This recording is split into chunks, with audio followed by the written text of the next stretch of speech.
요한복음 5장 1절부터 18절 한 목소리로 봉독합니다. 그 후에 유대인의 명절이 되어 예수께서 예루살렘에 올라가시니라.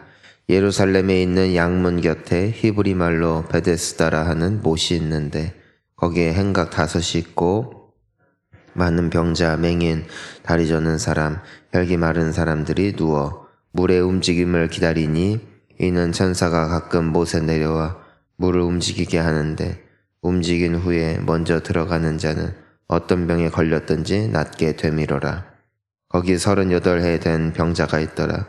예수께서 그 누운 것을 보시고 병이 벌써 오래 된 줄 아시고 이르시되 내가 낫고자 하느냐?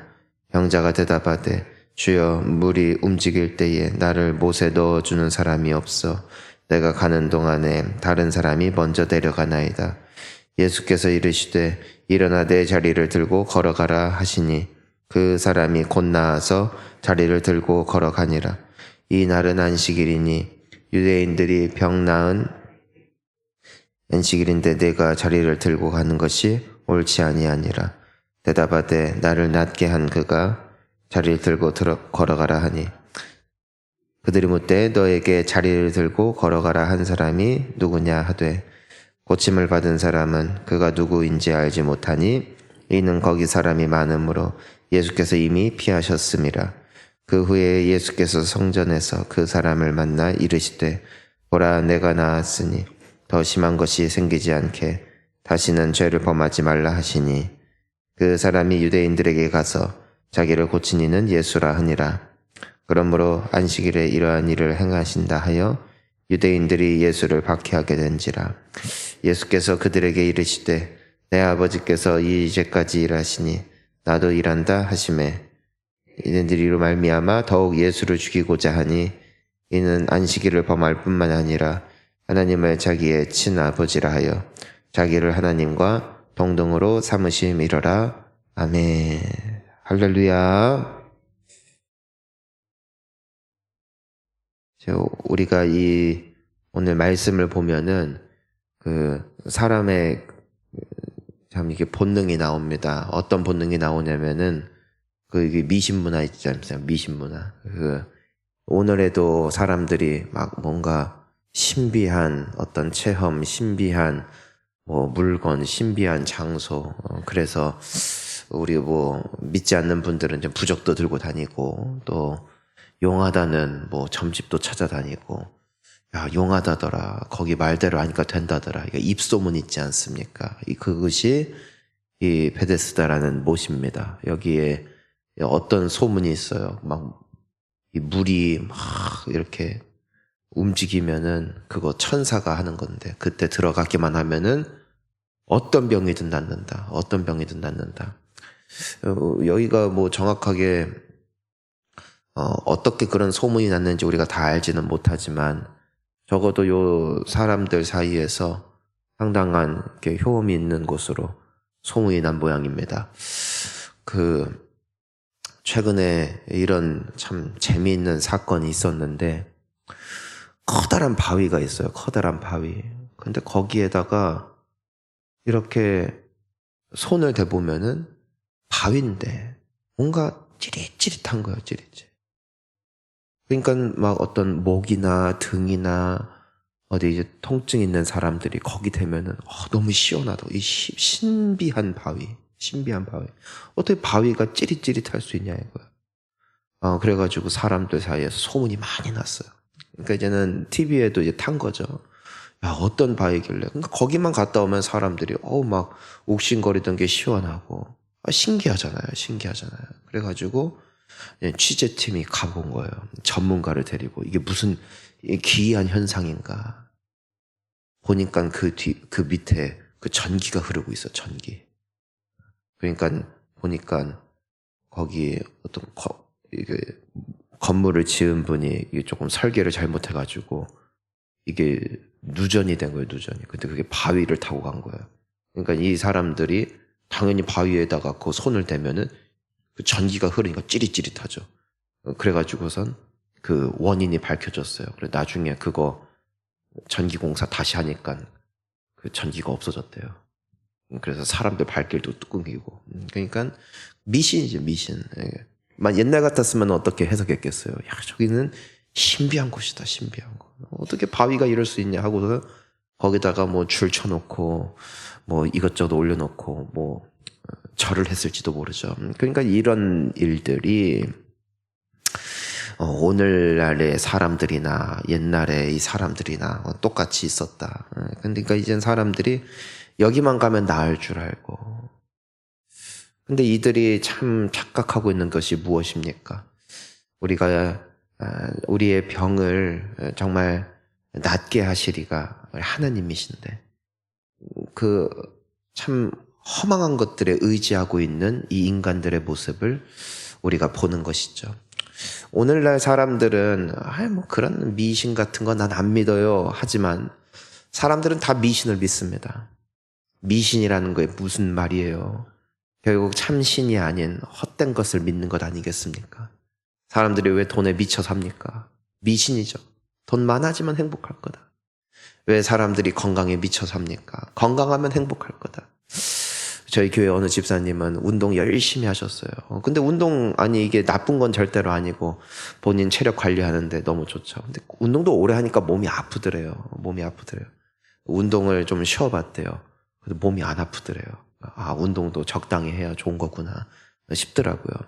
그러니까 이 운동도 그래요. 아무리 그 사람들에게서 어떤 존경받는 삶을 살아간다 할지라도 여러분 사람 노릇하려면 피곤합니다. 진짜 피곤해요. 여기저기 다 다녀야 되죠. 친척 일, 가족 일, 또 우리 이웃 일, 누가 결혼한다, 누가 상당했다, 누가 했다 해서 그런데 다 따라다니면은 그것도 힘들어요. 근데 사람들은 정말 그 사람 때문에 구실도 하고 또 어떤 이들은 행복하기 위해서 또 존경받기 위해서 그렇게 살아가면서 너무 바쁜 거죠. 또 어떤 이들은 공부하느라고 막 지식을 쌓고 좋은 학위를 받으면은 행복할 줄 알고 막 일하면은 좋을 줄 알고 막 미신 따라다니는 거예요. 미신 따라 이 사람들처럼. 하지만 거기에는 행복이 없다. 거기에는 구원도 없다. 거기에는 기쁨도 없다. 여러분 그게 우리가 사는 세상이죠. 행복은 예수 안에 있습니다. 그리고 기쁨은 예수 안에 있고. 근데 이 사람들 보세요. 성전에 없어요. 다 베데스다라는 못에 있어요. 거기에서 여기 들어가면 살 거야. 저기 들어가면 살 거야. 아니 주님을 붙잡아야 사는데 쓸데없는 데 가서 기웃거리고 있다는 것이죠. 이 새벽에 우리를 살리는 예수께로 나온 여러분을 축복합니다. 이곳이 사는 길이고 이곳이 생명이 있는 곳이죠. 여기에 38해 된 병자도 있었어요. 38년 됐다고요. 근데 이 사람이 그래도 거기 한번 들어가 보겠다고 거기 있는 거예요. 참 38년 동안 실패했는데 낫질 않았는데 그럼에도 거기 가서라도 낫고 싶은. 근데 이들의 모습을 우리가 사실 이해하죠. 왜냐면 돈이 없어요. 가난한 사람들이에요. 제대로 된 사람들은 이런 미신을 믿지 않았습니다. 제대로 된 사람들은 제대로 된 의사에게 가서 치료를 받았습니다. 대부분 가난한 사람들입니다. 38년 동안 병에 들었다는 것은 뭐예요? 수중에 있던 돈 다 날리고 부모님에게 받았던 돈도 다 쓰고 이제는 빈털터리. 그런데도 안 되니까 저기라도 가봐요. 저기 가면 나을 것 같다 해서 여기저기 수소문하는 것이죠. 끊임없이 방황하는 거예요. 그때 예수님이 보십니다. 네가 낫고자 하냐. 낫고 싶은데 아무도 저 못에 넣어주는 사람이 없어서 내가 아프다. 그러니까 예수님이 8절에 네 자리를 들고 일어나서 걸어가라 하시니까 그 사람이 곧 나아 자리를 들고 걸어갔다라고 써 있어요. 그토록 찾고 찾았던 답이 베데스다인 줄 알았는데 그가 찾았던 답이 예수셨다. 여러분 우리의 답은 예수인데 정답을 찾았으면 이제 그 정답에 머물러야 되고 그 정답을 붙잡는 우리가 되어야 될 줄 믿습니다. 천하의 다른 이름에 예수보다 더 귀하고 큰 이름을 주신 적이 없다고 성경에 말씀하고 있어요. 오늘도 예수 안에서 살아나기를 축복합니다. 그러니까 계속 이제는 우리가 헤맬 필요가 없는 것이죠. 근데 이제는 우리 사람들을 봅시다. 자, 이제는 10절 말씀 한번 읽어볼까요? 유대인들이 병 나은 사람에게 이르되 안식일인데 네가 자리를 들고 가는 것이 옳지 아니하니라. 그 유대인들이 이 38년 된 병자가 걸어 다니는 것을 보았어요. 그러면은 그 사람들은 이 사람이 38년 된 병자인 줄 알았을까 몰랐을까? 그건 큰 의미가 없었던 것 같아요. 그냥 확실한 거는 그가 늘 누워 있었던 자리를 들고 가는 것을 보고 아니 당신 어떻게 나왔어? 하고 물어보는 것이 아니라 왜 안식일인데 자리를 들고 걸어가고 있냐? 이건 옳지 않다. 그러니까 어떤 이 하나님이 하신 일에 대한 예배와 경배와 겸손과 기쁨이 아니라 못 따지고 있어요. 이게 옳고 그름 따지고 있잖아요. 하나님의 역사에 대한 우리의 마음과 시선이 넓어지기를 축복하고 또 영혼들을 향한 우리의 어떤 관점이 시야가 확 트이기를 축복합니다. 교회는 저 사람은 이래, 이 사람은 이래. 그거 가지고는 잣대질하는 곳이 아니에요. 저런 새끼도 구원하시는 게 주님이구나. 야, 저런 인간도 바꾸시는 게 하나님의 능력이구나. 더 나아가서 와, 나 같은 인간도 봐주시는 하나님이 놀랍구나. 어떻게 나 같은 놈의 예배를 오늘도 받아주실까? 우리가 이렇게 해야 합니다. 저 사람은 왜 교회 와서 저러고 있지? 저 사람은 교회에서는 저러는데 밖에서는 왜 저러고 자빠져 있지? 이거 하는 데가 아니라고요. 근데 그게 누구예요? 유대인들이에요. 저 사람은 왜 안식일인데 왜 손에 뭐 들고 걸어 다니고 있지? 저 사람은 왜 해야 할 일을 안 하고 있지? 이거 가지고선 뭐 하는 거예요? 어느샌가 하나님이 하시는 일을 잊어버리는 거예요. 여러분, 우리를 구원하신 게 기적이에요. 우리가 살아있는 게 기적이에요. 우리가 스스로에게 말해야 돼요. 나 같은 인간도 구원하신 게 하나님의 크신 일이라면은 하나님은 누구라도 구원하실 수 있구나. 그렇다는 것은 교회에는 어떤 이라도 올 수 있는 곳이에요. 주님은 모든 영혼들을 구원하시는 하나님이시고 모든 영혼들이 구원 얻기를 원하시는 분이세요. 우리는 교회는요 하나님이 하신 일을 찬양할 뿐이에요. 그리고 여전히 부족하고 여전히 정신 못 차리는 사람들을 볼 때 손가락질하라고 우리를 부르신 게 아니라 저들을 받으셨고 저들을 위해서 죽으신 주님의 은혜를 찬양하는 곳, 그곳이 교회인 줄 믿습니다. 그러니까 이 유대인들은 맛이 갔죠. 우리 본향교회는 맛 가지 않기를 축복합니다. 우리 성도님들은 항상 주님이 하신 일을 기뻐하는 모든 주님의 자녀들 되시기를 소망합니다. 자, 이제는 사람들이 막 시시비비 가리지만 이 사람도 누군지를 몰라요. 이 사람도 누군지를 모릅니다. 왜냐하면 예수님이 이미 피하셨거든요. 예수님은 참 신비로워요. 낫게 하셨잖아요. 그러면은 나다 하고 내가 고쳤다. 우리는 뭐 하면 얼마나 드러나기 좋아해요. 나야 내가 부장이야. 나야 내가 교사야. 나야 내가 이번에 이런 성과, 이번에 내가 이런 실적을 거뒀어. 우리 자랑하는 거 되게 좋아하잖아요. 저도 자랑하는 거 좋아해요. 인간이 덜 돼서 그렇습니다. 그건 신앙이 연결지 않았기 때문이에요. 예수님은 딱 고쳐놓고, 아니 38년 된 사람, 그 사람들이 다 알아요. 근데 이 사람이 걸어다니는 거, 살아난 거 얼마나 놀라운 일이에요. 근데 누가 했어? 저분이야. 근데 예수님이 거기 서 있어. 그러면 사람들이 다 와서 무릎 꿇고 경배하지 않겠어요? 베데스다 못에 몰려 있었던 그 수많은 미신에 빠져 있는 사람들이 다 예수님께 쏟아져 나오지 않겠어요? 유대인들이 예수님을 믿지 않겠어요? 근데 예수님은 뭐 하셨어요? 피하셨대요. 이게 예수님의 겸손이에요. 드러나질 않아요. 스스로를 내세우질 않아요. 하나님만이 드러나기를 원하시는 분이 예수님이세요.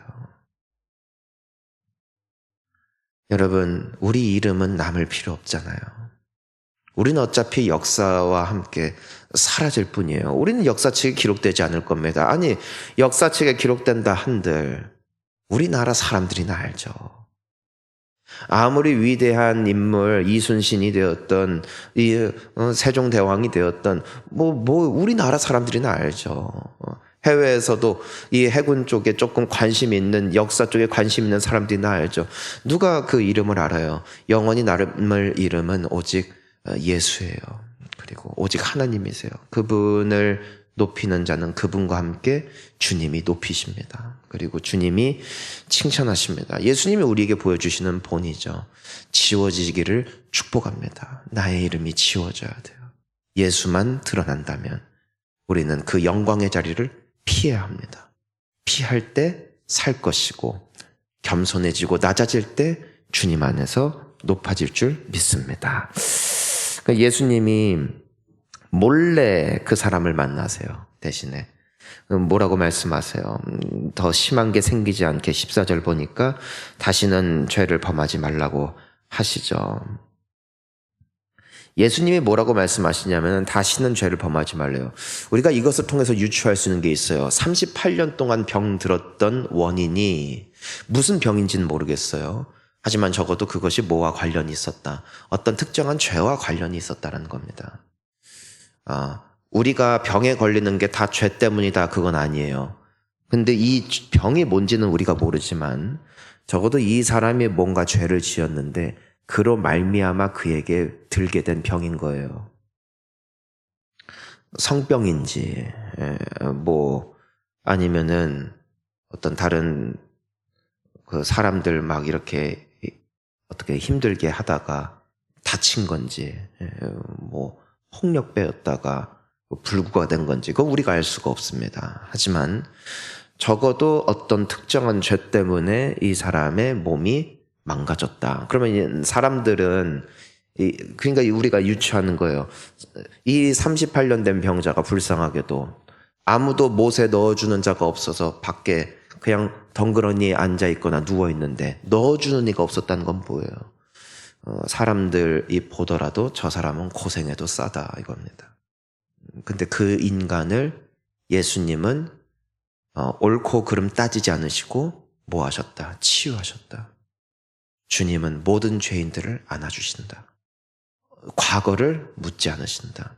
사랑하는 성도님 여러분, 우리가 어떤 상황 가운데 있든 간에 주의 이름을 부르며 주님 나를 도와주십시오 할 때 주님은 우리의 과거를 묻지 않으시고 치유하는 분이시고 살리는 분이신 줄 믿으시기를 바랍니다. 주홍빛 같은 내 죄 눈과 같이 희겠네. 그게 예수의 능력이죠. 오늘 말씀 이제는 정리합니다. 결과적으로 유대인들은 예수를 박해하게 됐습니다. 예수님은 그런 거 신경 안 쓰세요. 하나님이 아버지가 일하시는데 나도 일한다. 그저 묵묵히 그분의 길을 걸어가시는 것이죠. 여러분, 그것이 교회입니다. 교회는 사람들이 욕을 하든 칭찬을 하든 사람들이 좋게 보든 안 좋게 보든 그거 신경 쓰는 곳 아니에요. 우리가 바라보는 분은 오직 주님이시고 주님 일하는 것이죠. 오늘도 멋지게 승리하시기를